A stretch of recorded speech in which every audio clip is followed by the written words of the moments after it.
इस बात पर उसने झूठा छींक दिया। उसकी बहन को चुप होना पड़ा। वह उठी और चलते हुए नदी बहुत पीछे छूट गई तो दोबारा झूठा छींक दिया। फिर तुरंत घर आकर बहुत मीठी चाय बनाकर पीपल को चढ़ा दी और आधे दिन के तय काम करने में व्यस्त हो गई।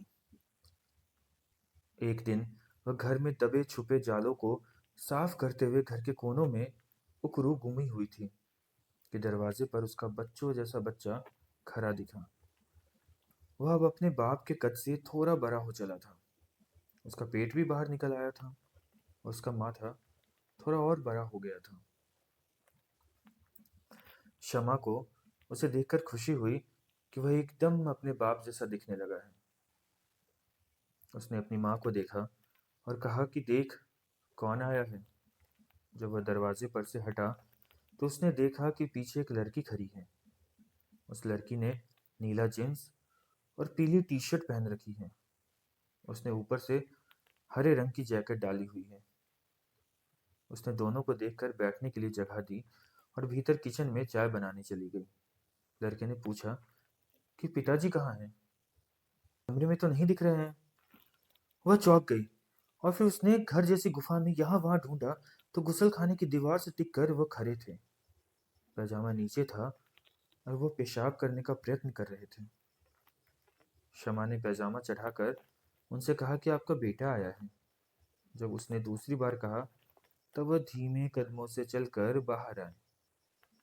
लड़के ने बाप के पैर छुए।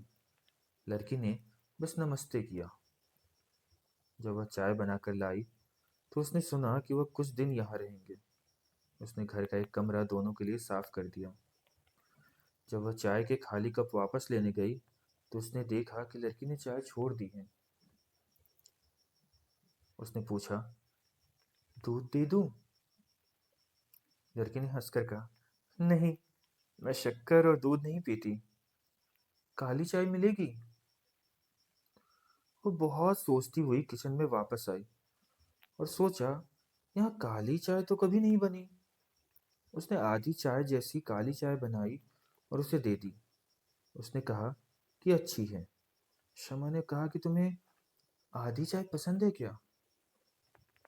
वह लड़की हंसने लगी। बाप ने उसे पागल कहा और बेटे ने सहमति जताई और वह वापस किचन में आकर रात के खाने की तैयारी में लग गई। लाल टमाटर की चटनी, ताजा भिंडी, दाल, थोड़े बैंगन और प्याज तथा खीरे का सलाद, पतली रोटी और बासमती टुकड़ा चावल। वह इन्हें मंद मंद दोहराती हुई चुपचाप संवाद के साथ काम में जुट गई। अब उसका सिर तभी उठेगा जब वह ये सब बनाकर किचन साफ करके सारा कुछ डिनर टेबल पर सजा देगी। उसने भिंडी और टमाटर काटने से और साथ ही दाल चढ़ा देने से खाना बनाना शुरू किया। तभी वह नीली जींस और पीली टी शर्ट वाली लड़की किचन में आई।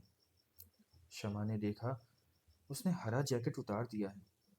उसके किचन में अरसे से कोई नहीं आया, सो वह एकदम कोने में जाकर चुपचाप टमाटर और भिंडी काटने लगी। उस लड़की ने कहा कि मैं मदद करूं क्या? शमा ने सिर्फ अपना सिर ना में हिलाया। तुम्हें भूख लगी है? बस अभी हो जाएगा, शमा ने कहा। नहीं, बिल्कुल नहीं। वे दोनों सो गए हैं और मैं बोर हो रही थी तो सोचा आपसे बात करूं। क्या बात? शमा को लगा कि उससे क्या बात करनी है। नहीं, ऐसे ही। मुझे आपका ह्यूमर अच्छा लगा। आधी चाय। वह लड़की फिर हंसने लगी। बना दूं? तुम्हें चाहिए? शमा ने पूछा। नहीं, मैं तो, जाने दीजिए। वह लड़की फ्रिज से टिककर खड़ी हो गई और दूर से शमा को देखती रही। शमा को लगा कि वह लड़की उसका कुबरू देख रही है। वह सीधी हुई। फिर उसे लगा कि कहीं कुछ गलत न हो जाए। वह फिर वापस झुकी और जल्दी जल्दी टमाटर और भिंडी काटने लगी। उसे निरंतर देख रही आंखों से समस्या थी। वह बाजार जाती तो उसे लगता कि पूरा बाजार अपना काम धाम छोड़कर सिर्फ उसे देख रहा है। वह चलती और रुकती और चलती और फिर रुकती। उसके पास नदी पहुंचने का चोर रास्ता था।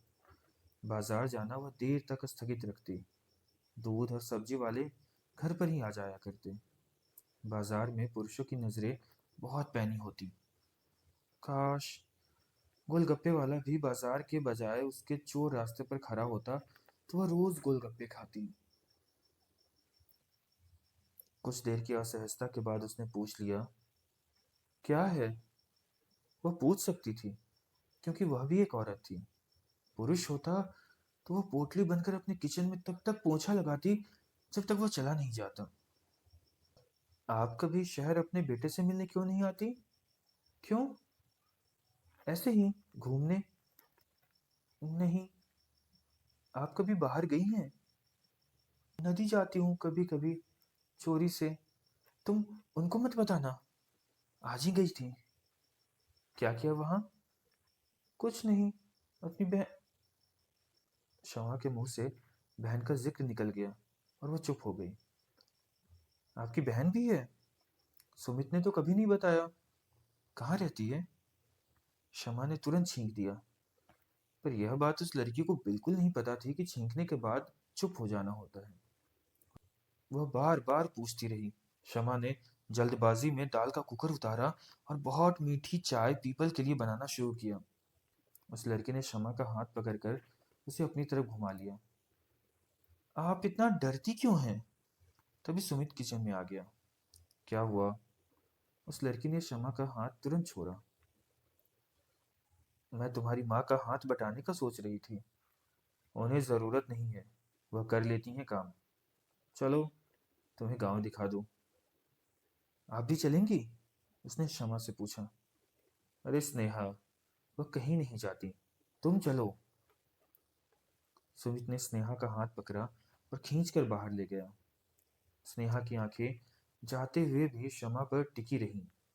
स्ने, स्नेहा के जाते ही शमा ने पीपल को चाय चढ़ाने के पहले दूसरी बार का झूठा छींका और चाय चढ़ाकर पीपल पर हाथ जोड़ लिए।